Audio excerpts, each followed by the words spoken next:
அனைவருக்கும் வணக்கம். குழந்தைங்களுக்கு சரி இருமை வந்தால் அதை தடுக்கிறதுக்கு அதை வீட்டிலேயே செய்யக்கூடிய கை மருந்து எப்படி பண்ணுறதுன்னு பார்க்கலாம். இதை கை மருந்துன்னு சொல்லுவாங்க, முறி மருந்துன்னு சொல்லுவாங்க. பாட்டி, அம்மா எல்லோரும் இப்படி தான் செஞ்சு கொடுத்துருக்காங்க. அதை எப்படி பண்ணுறதுன்னு பார்க்கலாம். நம்ம ரெகுலராகவே வாரத்துக்கு ஒரு முறை இல்லைனா 15 நாளைக்கு ஒரு முறை இதை பண்ணி கொடுத்துக்கிட்டு இருந்தோம்னா குழந்தைங்களுக்கு சளி இருமல் இருக்காது. நான் ஸ்டவ்வை ஆன் பண்ணி ஒரு கம்பியை சூடு பண்ண வச்சுருக்கேன்.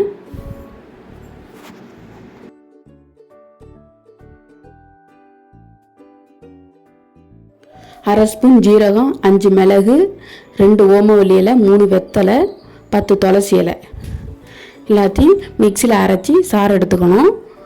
நம்ம கம்பி பழுக்க வச்சுருக்கோம்னா அந்த கம்பி எடுத்து நம்ம சாறு எடுத்து வச்சுருக்கோம்ல அது உள்ளார வச்சோம்னு வச்சிங்கன்னா சுருன்னு சவுண்டு வரும்.